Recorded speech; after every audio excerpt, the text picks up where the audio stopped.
placer. Y como primera actividad del área de Ciencias Biológicas y Agropecuarias hemos organizado esta conferencia para ustedes que se titula Ballenas y delfines en el Golfo de México, cómo la inteligencia artificial ayuda a rastrearlos.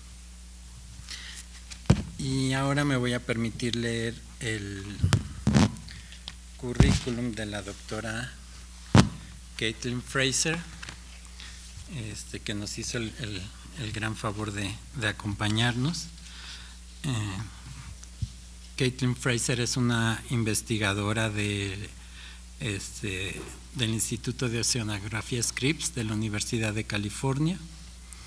Ella es investigadora asociada al Instituto Scripps de Oceanografía de la Universidad de California, están en San Diego, y a ella le interesan las cuestiones relacionadas con el uso y la transmisión del sonido en entornos marinos, incluyendo la comprensión de la producción y el uso de sonido por parte de los organismos marinos, los procesos físicos y las actividades humanas, así como el uso de estas fuentes sonoras para comprender los sistemas marinos y de aguas profundas.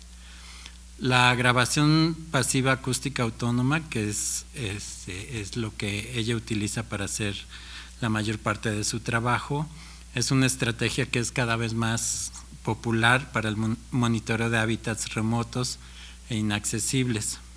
Sin embargo, genera grandes volúmenes de datos complejos sin etiquetar.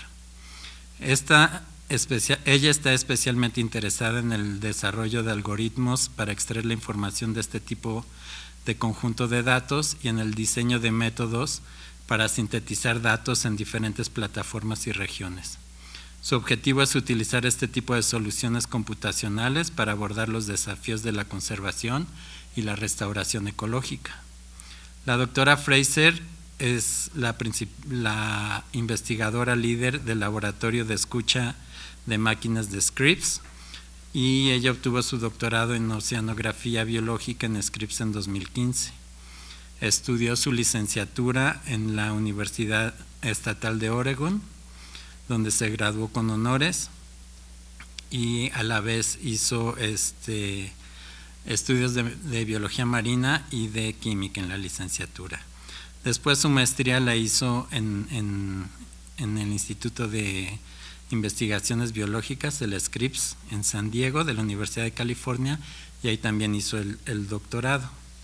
Los temas que ella trabaja de investigación son impactos biológicos del cambio climático, ecología de la conservación, biología de aguas profundas, biología y gestión pesquera, biología de los mamíferos marinos, ecología de poblaciones y comunidades, ciencias oceánicas aplicadas, plataformas oceánicas autónomas y sistemas globales de observación acústica oceánica, instrumentación y tecnología oceánica, y teledetección y oceanografía satelital. Pues este es un muy breve resumen de nuestra invitada del día de hoy, a quien les pido que recibamos con un fuerte aplauso.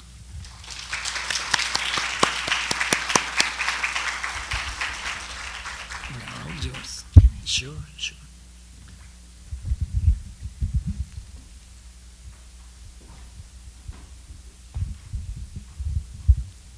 No duden en hacerla en español. Estoy emocionada de hablar el día de hoy acerca de cómo estudiamos ballenas y delfines en el Golfo de México usando la inteligencia artificial.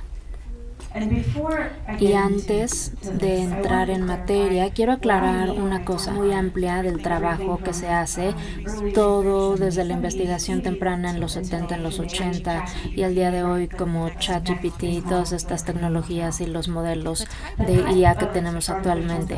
El tipo de inteligencia artificial del que yo voy a hablar es el aprendizaje automático, que se utiliza muchísimo en mi área de investigación, y la idea del machine learning o de la aprendizaje automatizado es que tienes datos y tienes una respuesta, un objetivo que quieres lograr. No le dices a la computadora como de ir a A a B.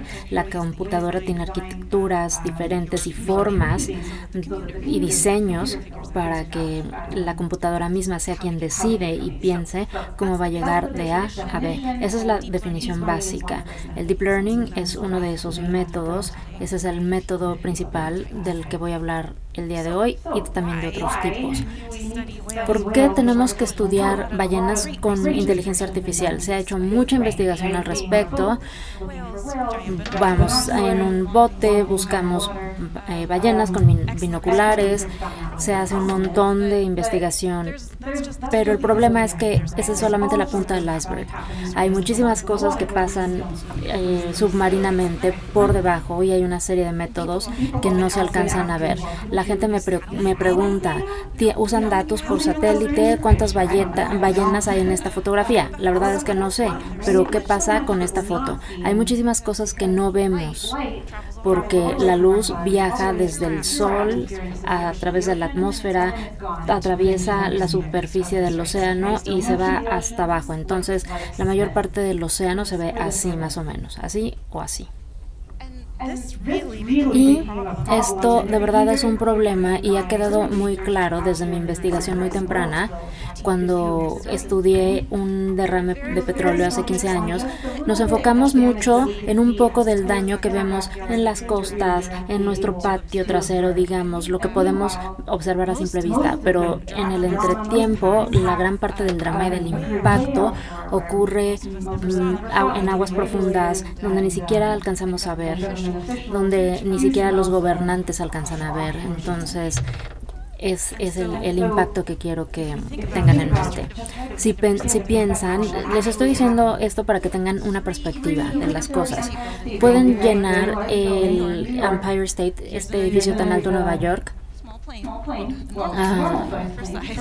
Aquí hay un plano.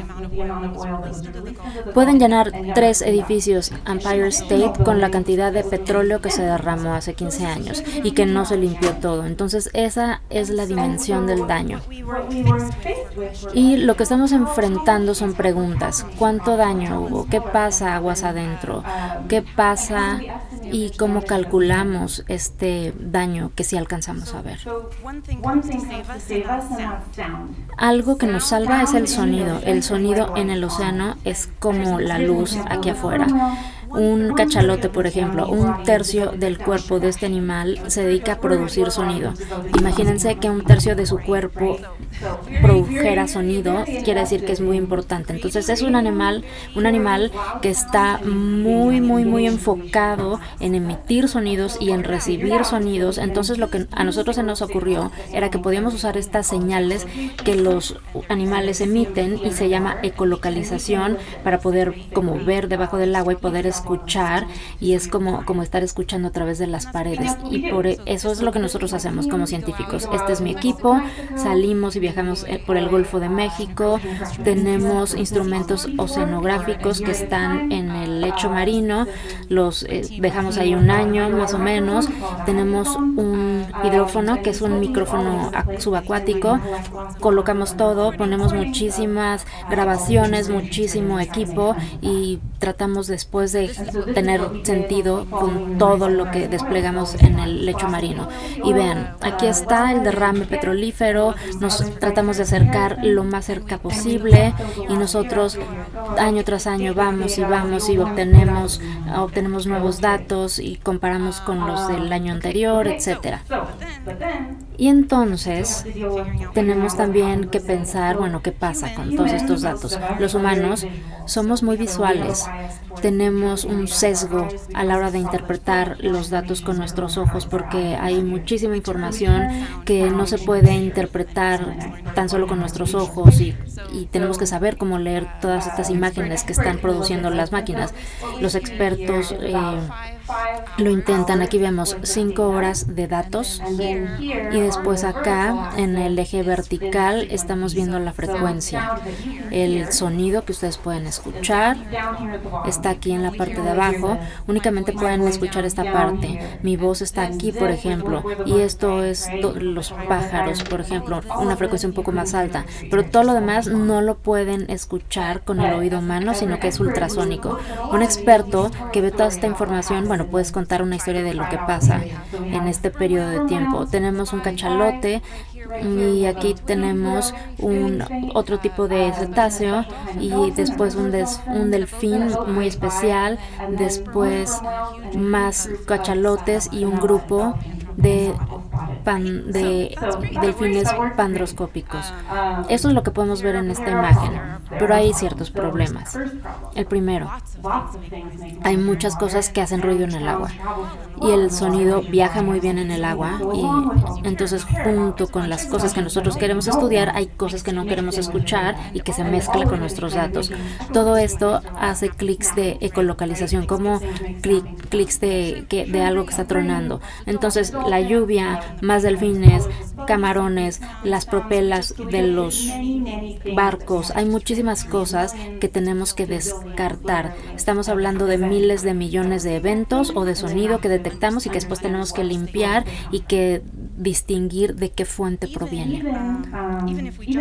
Aún cuando solo nos enfoquemos en los mamíferos, hay una gran diversidad de mamíferos en el Golfo de México. La mayor parte de la gente piensa que solamente existe ese, pero no es cierto. Hay muchas especies que hacen todo tipo de sonidos, algunos los conocemos muy bien, otros no tanto, y aun cuando conozcamos esos sonidos, la orientación del animal influye, el océano que hay entre nosotros y el animal influye, entonces hay una gran de variables.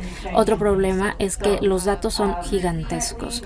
Actualmente, ya que desde que empezamos a registrar datos en el Golfo de México en el 2010, tenemos ya un petabyte de datos.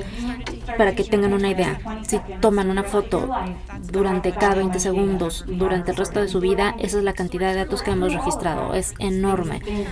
Entonces, ¿cómo vamos a peinar todos esos datos, lo que sí queremos y lo que no queremos? Y es por eso que usamos la inteligencia artificial. Tenemos estos dos problemas, muchos datos, mucha detección, más de lo que alguien pueda procesar en toda su vida. Este primer paso para aplicar la inteligencia artificial en nuestro grupo de datos es la identificación de categorías. Tenemos una serie de tipos de señales. La forma de hacer esto, hay muchos ejemplos así con la inteligencia artificial.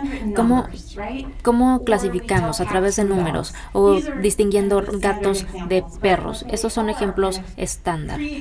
Ya hay cosas preexistentes que ya conocemos la respuesta. Hay una serie de etiquetados para hacer esta determinación, pero con nuestros datos no podemos hacer eso porque no conocemos todas las categorías.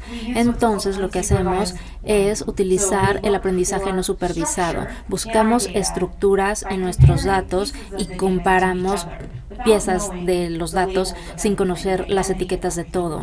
Simplemente estamos tratando de pedirle a nuestros datos cuál es tu estructura y a partir de ahí partimos. Aquí no tienen que saber todo esto, pero por ejemplo, cada punto en la gráfica representa un clic de ecolocalización y nosotros representamos los clics de ecolocalización con esta frecuencia, con estas curvas de amplitud, y para cada par podemos computar una similitud cada 2 clics. Entonces esto permite que todo se pueda comparar. La distancia entre cada punto es la similitud con su vecino, y los puntos rojos son los que tienen muchos vecinos, muchos amigos, y los puntos blancos son diferentes, son más solitarios. Pueden ver que sin siquiera saber, podemos ya conocer la estructura en estos datos. Hay grupos de cosas que están más cerca unas de las otras y otras que están más solitarias. Así empezamos con el aprendizaje no supervisado.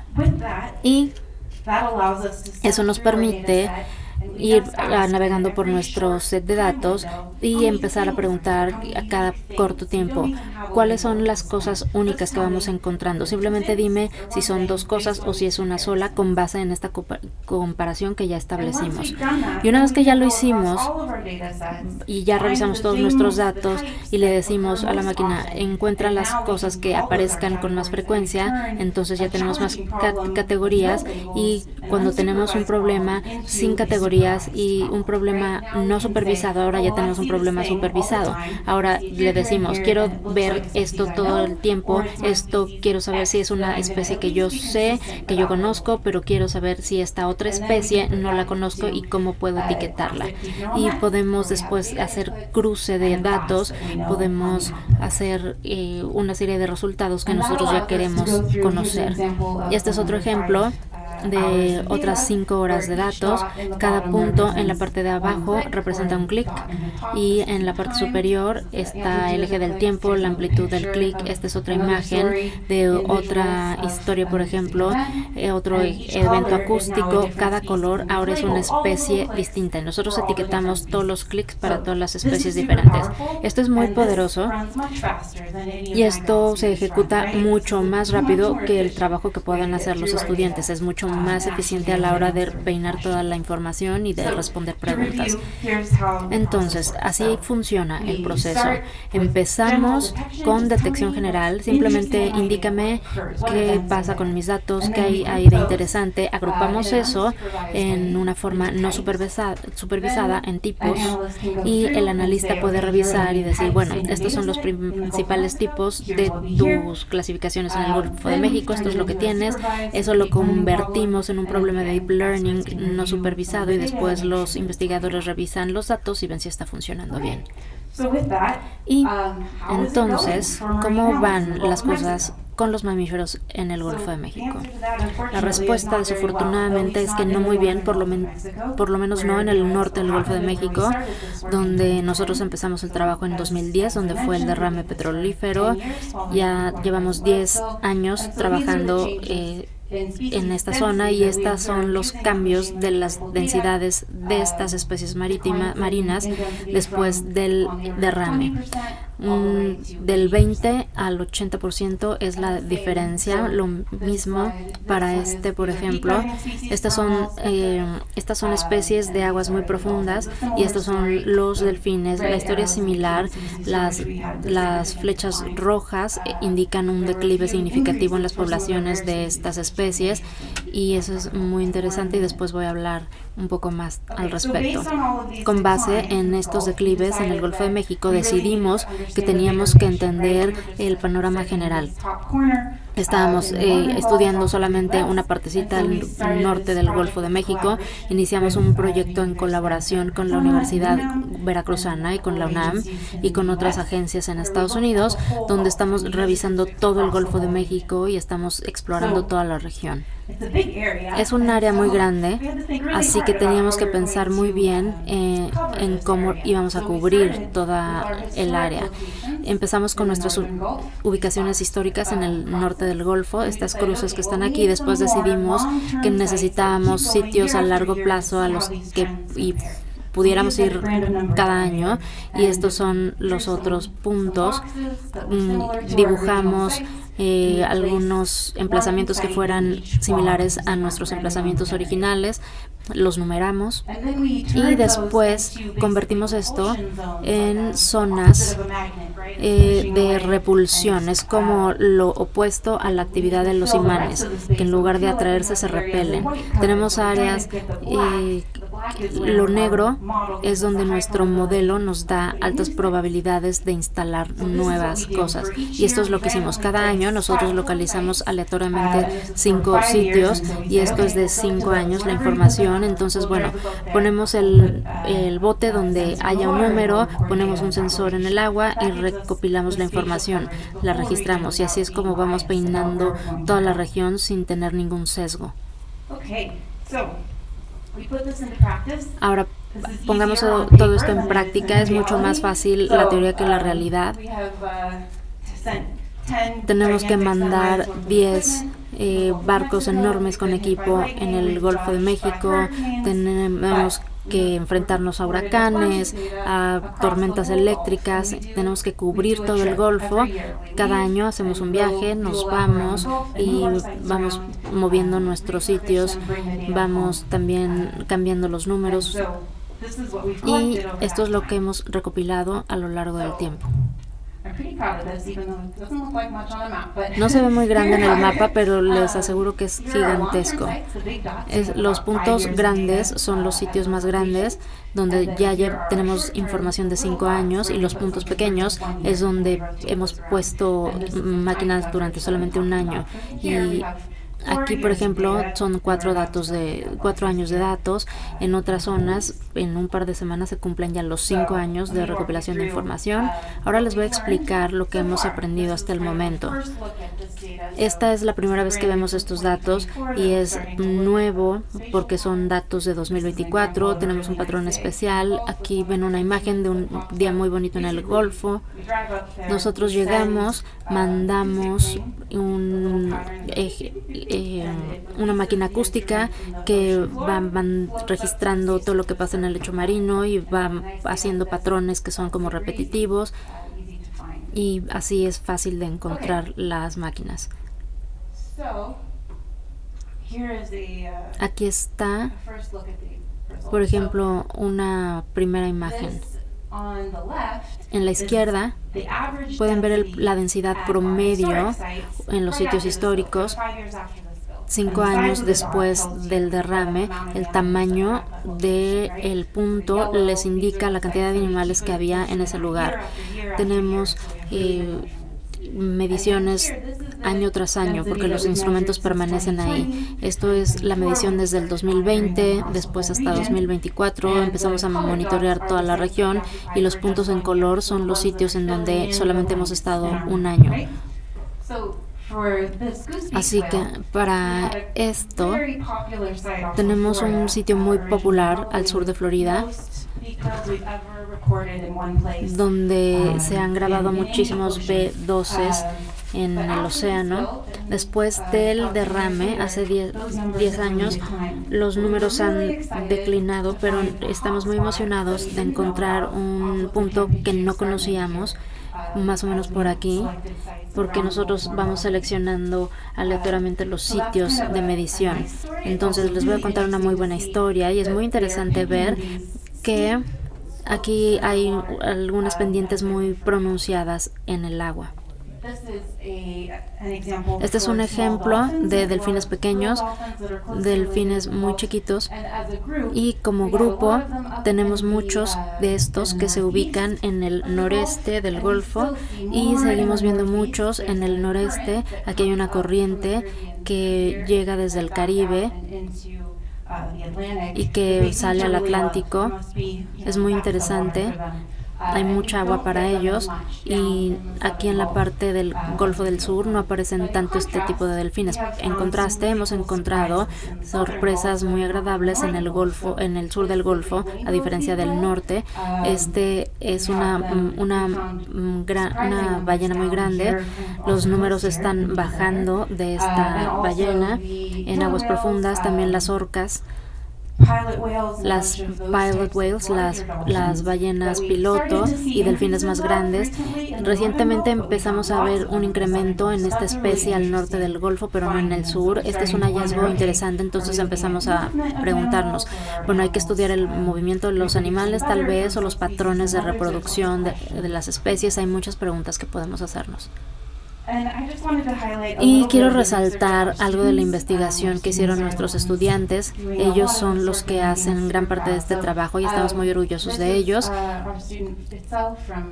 Esto lo hizo uno de nuestros estudiantes de la Universidad Veracruzana, que había estado estudiando las familias de cachalotes en el Golfo de México. Ella podía ver las señales y a partir de las señales podía saber qué tan grande era el animal.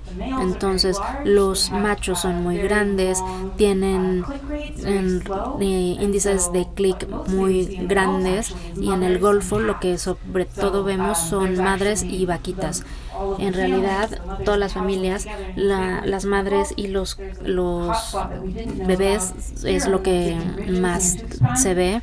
Esto está cerca de Tuxpan, en el Golfo de México. También hay un hotspot de ballenas en otra ubicación un poco más al norte. Ha sido una primera comparación muy interesante de cómo la biología del cachalote se centra en el Golfo de México. Los machos se van al norte durante el invierno y después regresan, pero las crías y las ballenas hembras se quedan en el Golfo. Y esta es una estudiante de la UNAM que está estudiando la distribución de las ballenas grandes. Muchas, no todas, están en el mismo lugar al mismo tiempo. Si saben de biología, saben que las especies compiten, entonces ella está viendo patrones muy interesantes, intercambios de especies o rotación de especies en distintos sitios.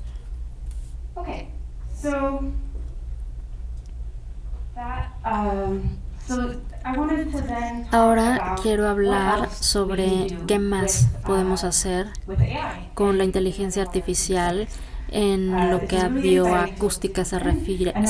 Es un campo muy interesante, estamos apenas iniciando, hay muchísimas preguntas todavía. En primer lugar, ¿por qué aparecen estas especies en distintas ubicaciones? ¿Cómo sabemos en dónde están los predadores en aguas profundas? ¿Cómo sabemos si hay nuestros instrumentos están en el fondo marino, están bien ubicados? Pero en realidad no sabemos bien a bien qué es lo que pasa allá abajo. La acústica, la bioacústica, una vez que ya está el instrumento en el lecho marino, podemos hablar con él. El radio no funciona bajo el agua, muy pocos aparatos funcionan bajo el agua, entonces eso nos hace que nuestro instrumental solamente puede estar en un solo lugar y analice el problema, pero de ese solo sitio. Ese es un problema. También estamos enfocados con el hecho de que no podemos hacer una comparación entre lugares porque el instrumental se tiene que quedar en un solo lugar, y también el costo energético de ir en barco, instalar, desinstalar, mover. Sabemos que el cambio climático es algo real y no podemos dejar tanta huella de carbono, pero entonces la IA es el futuro. Tenemos que pensar en cómo resolver los problemas. Algo que estamos haciendo es usar la acústica para rastrear las ballenas y otras especies en aguas profundas. Lo que hacemos es que con sistemas como este, donde hay micrófonos, hidrófonos, micrófonos submarinos múltiples. Si viene un auto, probablemente primero escuches de un lado y después del otro. Más o menos así pasa con las señales de las ballenas y de otros cetáceos. Primero llega la señal a un hidrófono y luego al otro, y entonces así sabemos de dónde viene el animal, dependiendo de dónde capte el hidrófono el sonido. Y así podemos encontrar la fuente de la señal, y lo podemos hacer una y otra vez y rastrear los comportamientos de los animales sin ni siquiera tocarlos, sin interrumpir sus comportamientos, tenemos un muy bajo impacto con los animales. Ahora, este es un ejemplo de lo que estoy diciendo. Este video les muestra las líneas de las ballenas que están rastreadas con la acústica, y este es un comportamiento muy complejo. Tenemos 25 minutos de datos y hay como 7 u 8 ballenas, y pueden ver algunas que van bajando verticalmente hacia el lecho marino, mientras otras ya están abajo en el fondo buscando comida. Y esto es increíble. Traten de hacer eso sin estar etiquetando cada animal, lo cual era muy difícil de hacer. Ahora, haciendo esta rastreo de acústica pasiva, tenemos mucho más información y conocimiento de cuál es el comportamiento de los animales bajo el agua.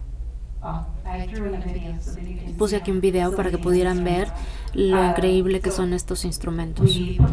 Los ponemos afuera del bajo. Tenemos este brazo mecánico que evita que choque con el barco.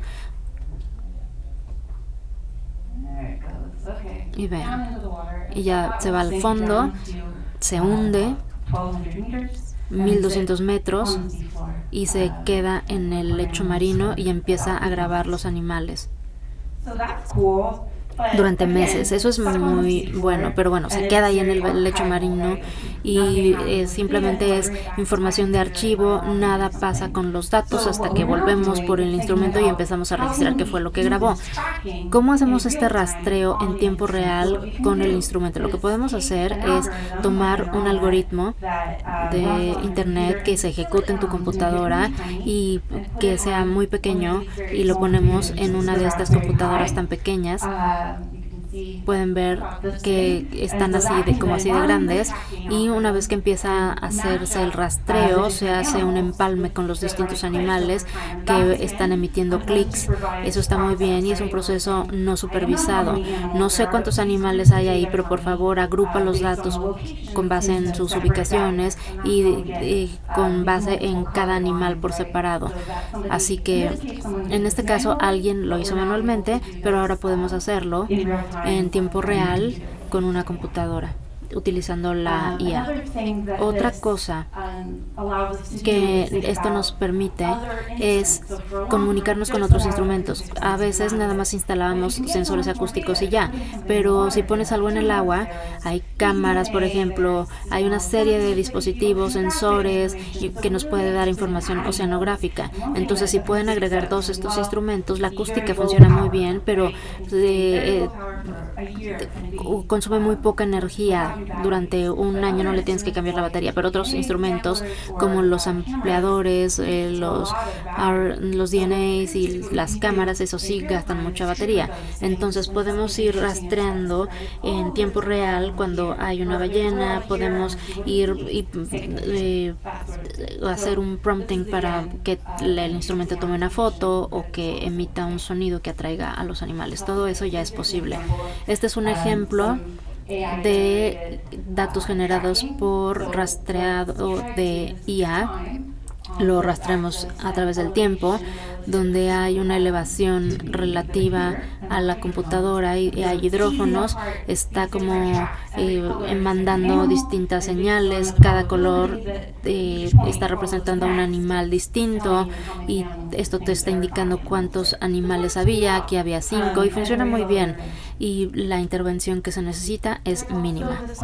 También la cuestión de, ¿por qué? ¿Por qué se van los animales a donde deciden irse? De este lado, lo que estamos viendo son delfines pequeños. Los puntos azul son las densidades semanales y los colores, la superficie del mar. Pueden ver que hay como flujos de corriente que van a través del Golfo de México y que hacen que el océano se mueva, que sea muy dinámico. Pueden ver que los delfines pequeños se reúnen en grupos alrededor de esta parte que está aquí marcada. Podemos correlacionar los comportamientos también para las ballenas que nadan en aguas profundas. Podemos rastrear sus comportamientos igualmente con satélites. Podemos poner samplers, podemos instalar vehículos autónomos para sacar información, pero aquí nos está mostrando corrientes muy profundas a 1500 metros de profundidad y nos está indicando a dónde van las ballenas grandes. Lo que podemos hacer es, con estos brazos de registro profundo, hay una serie de árboles que toman decisiones con distintos tipos de datos. Podemos ir ajustando cómo funcionan estos árboles con el tiempo. Podemos construir un bosque, por así decirlo, y podemos construir y diseñar distintos modelos utilizando metodologías. Este es otro tipo de machine learning o de aprendizaje automatizado. Otra cosa es entender el océano y lo que le está haciendo la humanidad, cómo lo estamos afectando. Algo que ya se ha hecho en el Golfo es todo ese ruido proveniente de las embarcaciones. Este es un mapa de densidades de los barcos diariamente, es un mapa diario que van y vienen todas las embarcaciones de los puertos principales en el norte, en el sur, y pueden ver aquí la infraestructura de petróleo y de gas en el Golfo de México. Aquí también esto emite muchísimos ruidos, hay ruidos asociados con estas operaciones. Algo en lo que estamos trabajando en cuanto a barcos se refiere es entender por qué algunos barcos son más ruidosos que otros.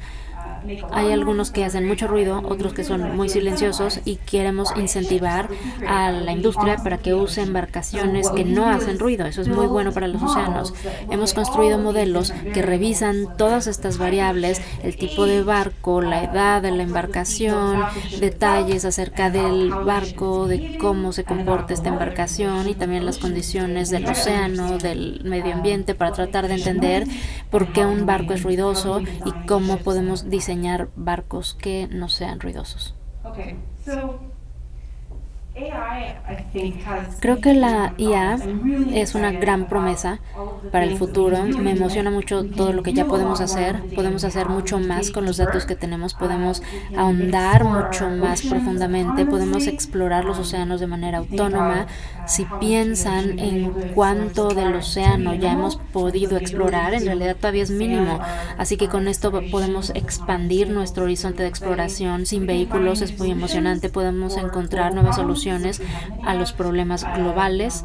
El cambio climático es algo que probablemente, en caso de resolverse, se va a resolver en tanto que podamos entender mejor a los océanos.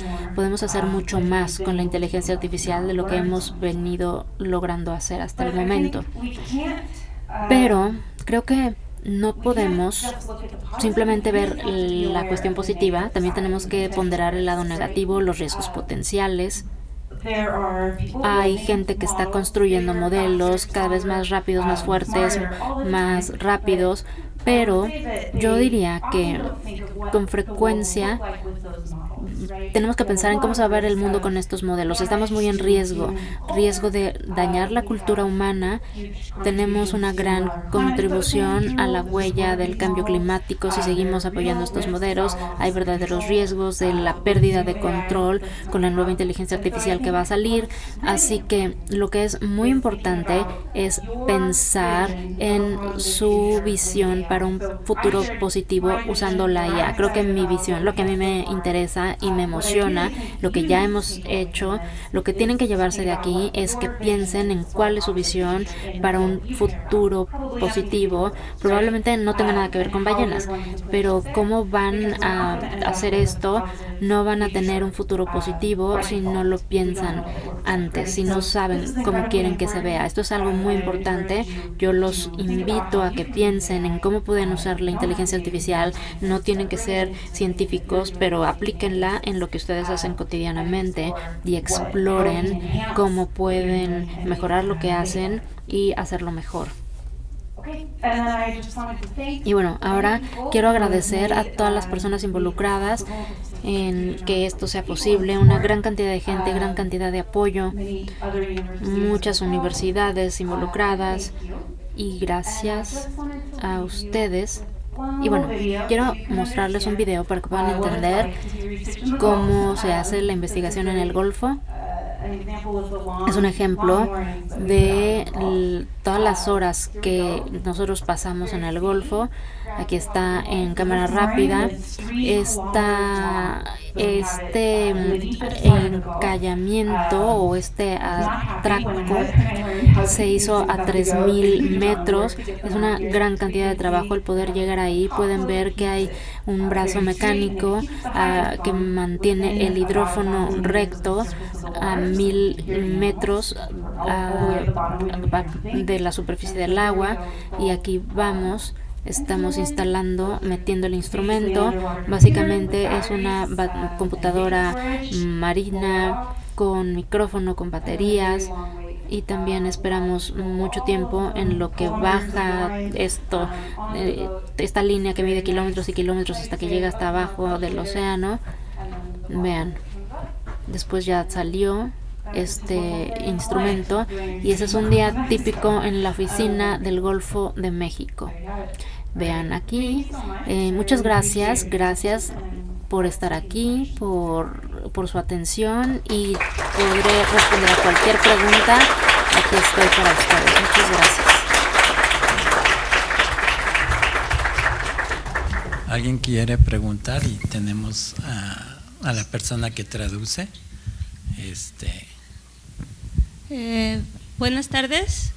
Primero que nada, felicitarla, doctora, por increíble trabajo que están haciendo y me sorprende mucho cómo ha avanzado la tecnología. A mí me tocó hace muchos años trabajar con cachalotes en el Golfo de México, con hidrófono también, trabajando hidrófono, pero pues todavía no trabajamos con la inteligencia artificial. Y ahora ver el trabajo que ustedes están haciendo es totalmente admirable. Y yo quisiera preguntarle, ¿cuántos años más tienen ustedes para recursos? O sea, más bien, ¿de dónde obtienen los recursos para este tipo de proyecto y cuántos años más van a poder continuar con este proyecto y tener recursos para trabajar en esto? Esa es una muy buena pregunta.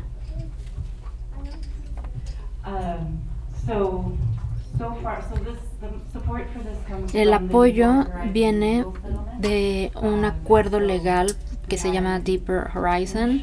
Tenemos 5 años iniciales, terminan este año, pero nos acaban de aprobar otros 5 años. Así que espero que si todo funciona bien, como tendría que funcionar en Estados Unidos, pero nada es seguro en este aspecto, estamos esperando llegar hasta el 2030. 5 años más, 4 años de recopilación de información en aguas profundas. Vamos a recibir 5 años de fondos para también hacer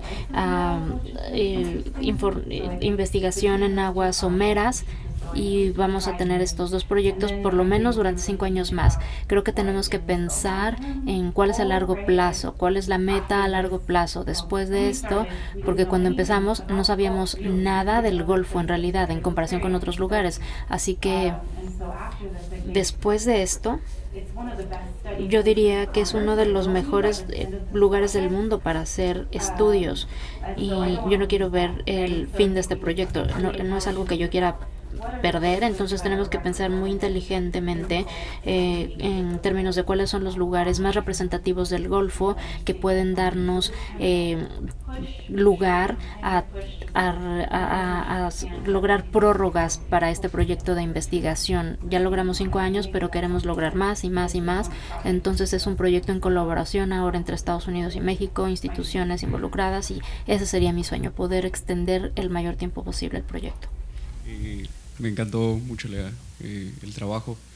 Mi pregunta iría un poquito más como a esta parte anímica, tanto de usted como de su grupo de trabajo, en cómo se mantienen o cómo mantienen esa esperanza después de tantos problemas y probablemente que el futuro no va a ser un poquito más brillante. ¿Cómo mantienen esa esperanza por un futuro mejor? Yeah, I'm not hopeful every day, but I think creo que todos trabajamos en esto porque sentimos una gran pasión por lo que hacemos y no necesariamente por el dinero que haya. Entonces, trabajar con los estudiantes, para mí eso lo hace muy divertido, muy emocionante, ver que la gente está aprendiendo y que le emociona la investigación. Eso a mí me mantiene y me hace seguir. Yo soy una nerd, me encanta la ciencia ficción, me encanta la inteligencia artificial, entonces estoy ahí por el futuro. Simplemente quiero ser buena en lo que hago. Por lo menos esa es la forma en la que yo veo las cosas. El océano es nuestra última frontera, digamos.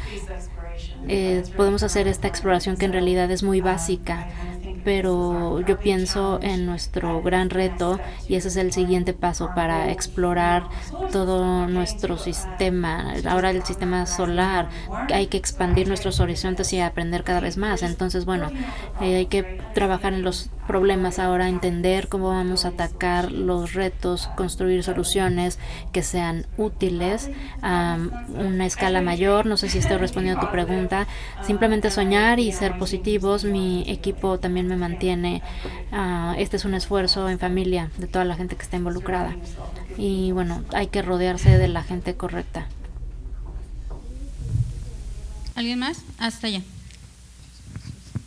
Hello, excellent presentation. Hola, ha sido una excelente presentación. Yo soy Idel Wixon y entiendo perfecto cuando dices que quieres que el futuro sea increíble y que podemos moldear el futuro desde ahora con las cosas que hacemos.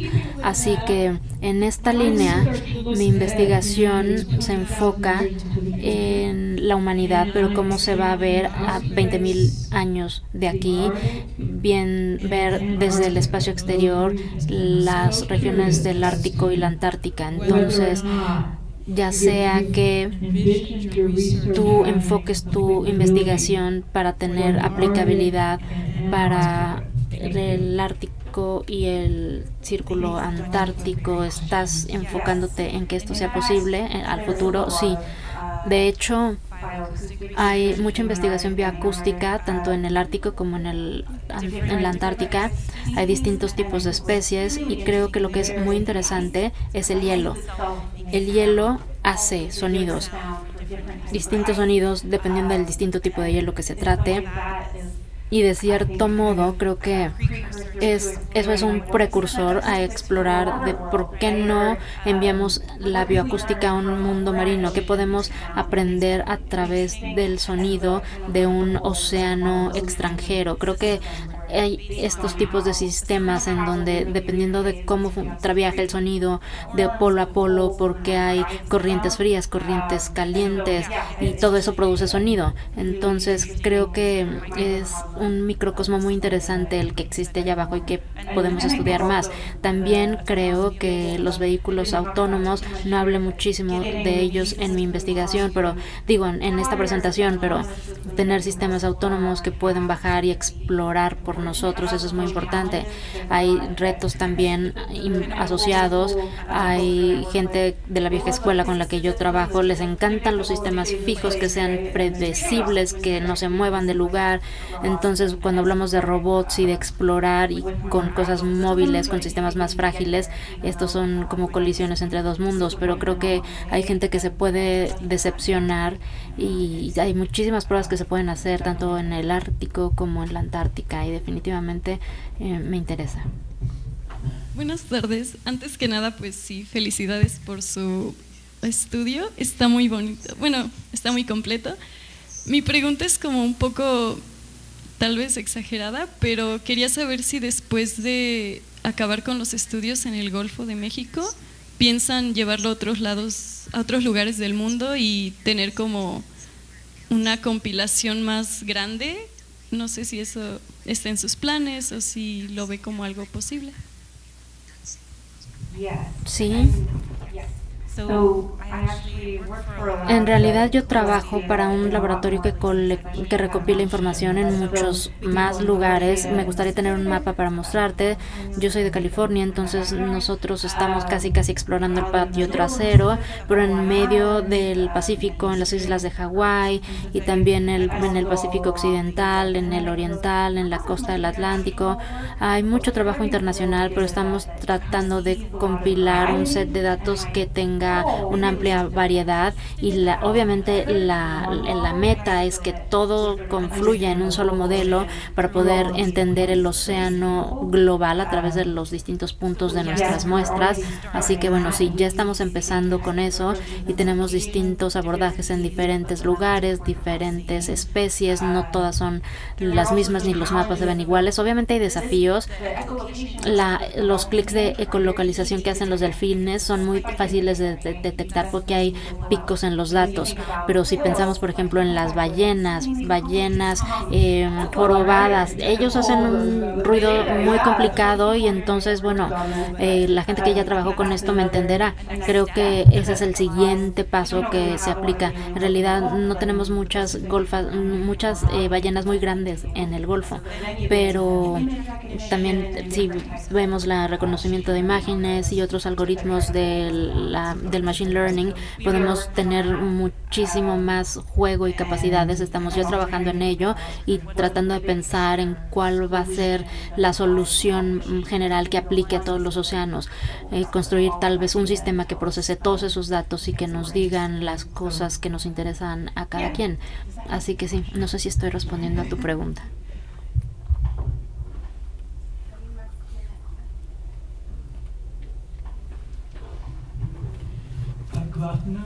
Hola, buenas tardes.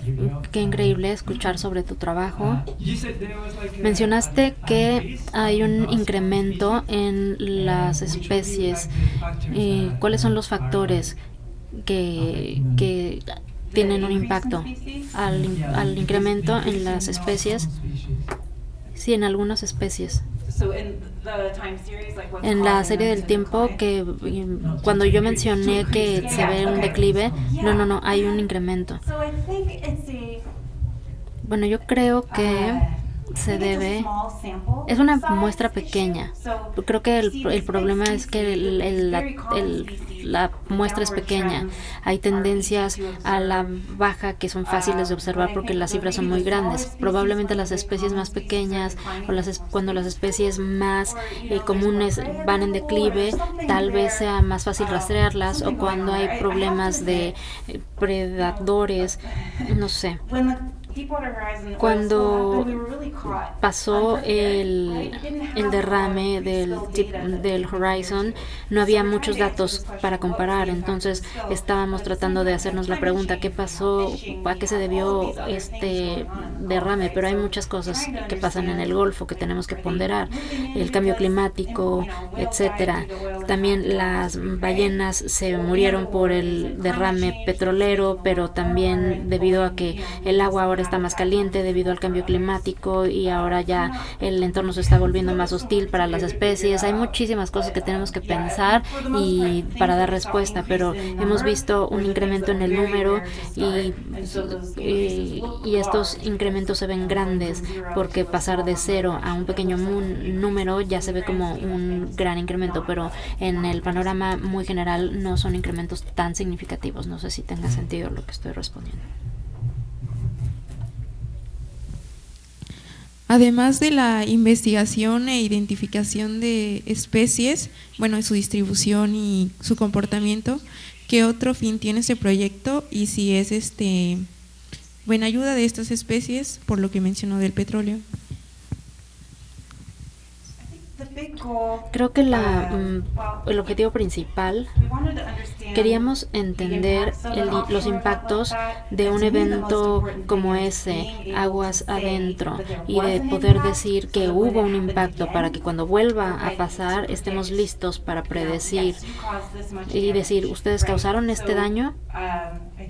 Así que para que las organizaciones se responsabilicen por el daño causado. Eso es algo que yo aprendí a través de los años y años de haber visto todos los acuerdos legales que se firmaron después de este accidente, de este incidente. Entonces, bueno, la evaluación de verdaderamente saber qué pasa en aguas profundas después de un desastre como el del derrame de petróleo. Entonces, porque sé que habrá otro, desafortunadamente, y tenemos que estar preparados. Y bueno, también estamos interesados a nivel general en mamíferos marinos como centinelas de la salud del océano, porque es muy conveniente poder escuchar todo esto, dónde están sus predadores, si no hacen sonidos. Queremos poder entender todo el ecosistema. Esa es una forma también de verlo: escuchar al predador y después tratar de inferir qué va a pasar. Estamos tratando de entender cosas como, por ejemplo, cuál es el impacto del cambio climático, las pesquerías, qué papel desempeñan en todo esto. Si podemos hacer esto, entonces podemos dar información de muy alto nivel acerca de la salud del ecosistema marino. Y también para mí es investigación, saber más, conocer más, investigar más, y esa es mi meta, y la de mis estudiantes también. Están muy emocionados de descubrir algo nuevo. El trabajo hecho en la parte sur del Golfo aquí en México es interesantísimo, para ellos es fantástico, nunca se había hecho antes, entonces esto es algo que no existía en la literatura, así que para nosotros eso es muy relevante, el tener todos estos datos analizados y partir de las preguntas más básicas. Gracias, Caitlin, por esta presentación tan inspiradora y clara también. Yo nada más una pregunta muy breve. O sea, entiendo que tú eres bióloga, pero además estudias con un montón de instrumentos que tienen que ver con otras disciplinas. ¿Qué tendríamos que estar enseñando en los programas de biología para que los estudiantes que egresan sean competentes y puedan incursionar en este tipo de investigación?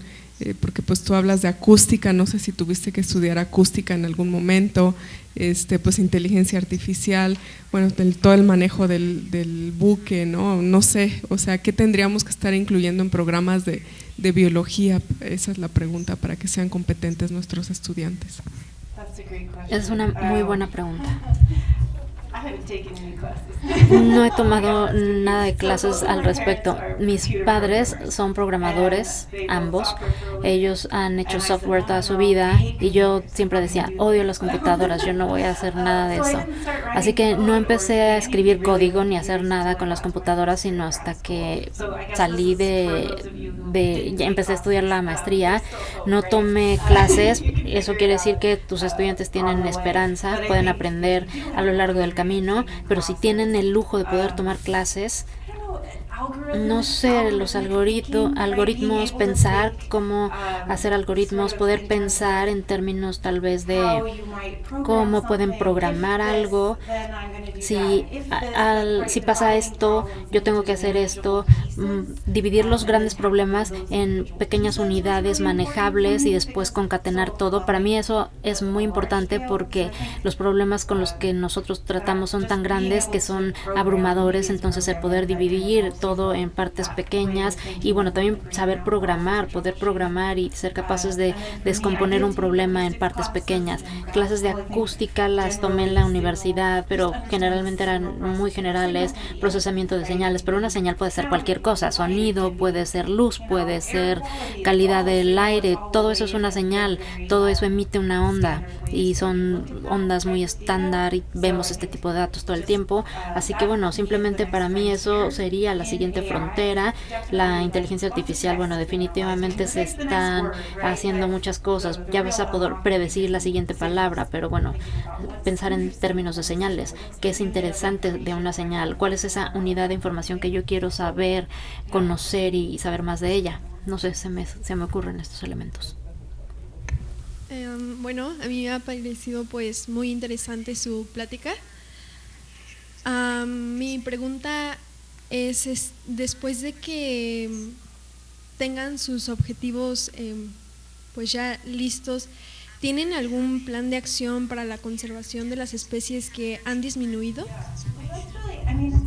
Esa es una muy buena pregunta. Como científica es difícil responderla porque hay que ser imparciales y hay que dar información, pero no somos políticos. Así que la respuesta corta es no. Mi trabajo es decirle a la gente lo que hemos aprendido, los hallazgos, tratar de sacarlos, publicarlos, hablar de las incertidumbres. Nada en la ciencia es perfecto, así que tenemos que hacer un buen trabajo comunicándolo. Sabemos lo que sabemos, no sabemos lo que no sabemos, ser lo más honestos posible con los reguladores. Esa es otra parte del proyecto, los científicos del gobierno.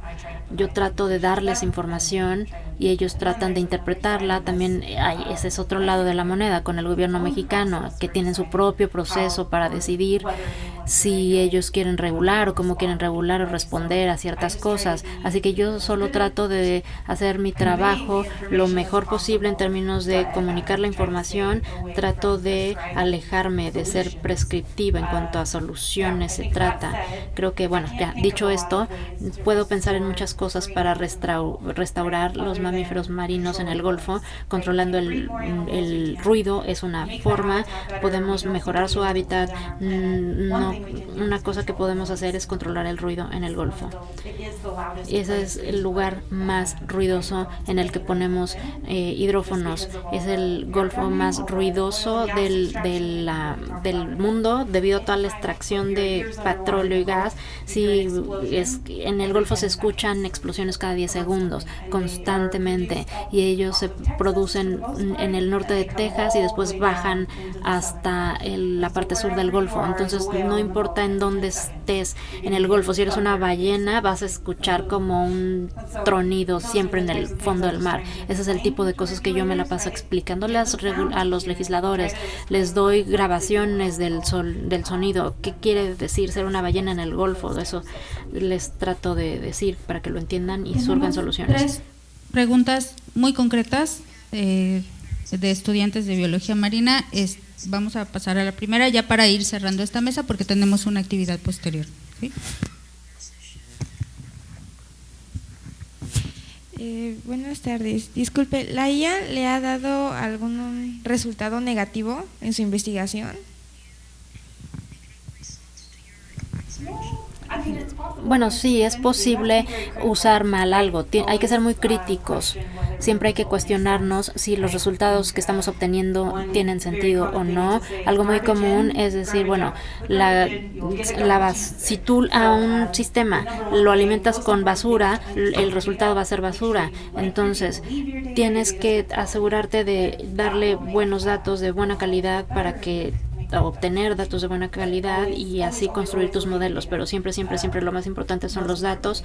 Eso es lo más importante. Buenas tardes. Primero quisiera iniciar diciendo que muchas felicidades. Me gustó bastante la presentación. Bueno, yo tengo 2 preguntas. La primera es, ¿los mamíferos acuáticos emiten algún sonido específico en su etapa reproductiva? Y bueno, la segunda es, si así es, ¿la IA es capaz de diferenciar si el animal se encuentra en etapa de reproducción y a qué especie pertenece? Bueno, algunos de ellos sí. Las ballenas grandes cantan durante sus periodos reproductivos. Tratamos de determinar quién es quien está cantando, si son los machos o las hembras. Sí, podemos identificar la especie y estamos empezando a trabajar en algunos casos con detalles a nivel individual de cómo son sus cantos, pero lo más común es pensar en la población. Por ejemplo, las ballenas jorobadas cantan y las poblaciones distintas cantan cantos diferentes y todo se basa en los detalles del canto, entonces así podemos identificar las poblaciones distintas. ¿Tienes una segunda parte de la pregunta? Hola, buenas tardes. En su presentación quiero hacer una pregunta. Usted mencionó que se recopilan muchísimos datos y entonces quería preguntar si... bueno, soy estudiante de biología marina, vengo del puerto de Veracruz.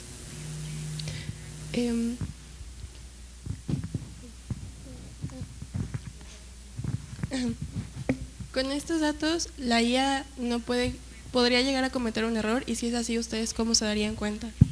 ¿Se dan cuenta? Sí. Tienes que ser experto en tus propios datos. Creo que hablaba de esto con alguien antes.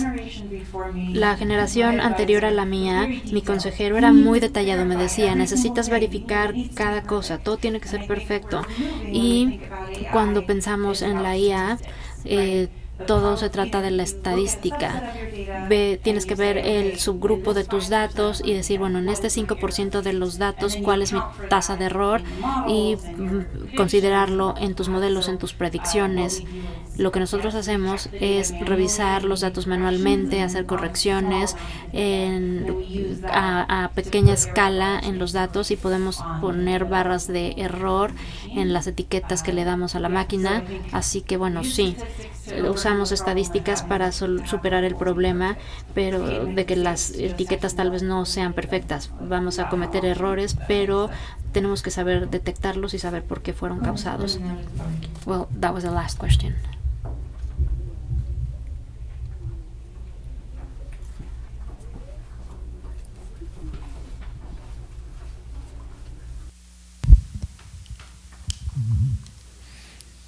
Muchas gracias, Kate. Ahora me voy a pedir leer el reconocimiento que le otorga la Universidad Veracruzana. En el marco de la Feria Internacional del Libro Universitario, FILU 2025, la Universidad Veracruzana y la Feria Internacional del Libro Universitario otorgan el presente reconocimiento a Caitlin Fraser, por haber impartido la conferencia Ballenas y delfines en el Golfo de México. Cómo la inteligencia artificial ayuda a rastrearlos. El día 28 de mayo a las 17 horas en el Auditorio Domingo García Ramos de la Facultad de Arquitectura. Foro académico Vivir en tiempos de la inteligencia artificial, relaciones humanas, medio ambiente y tecnología. 30ª edición presencial de la FILU. Muchas felicidades, Kate.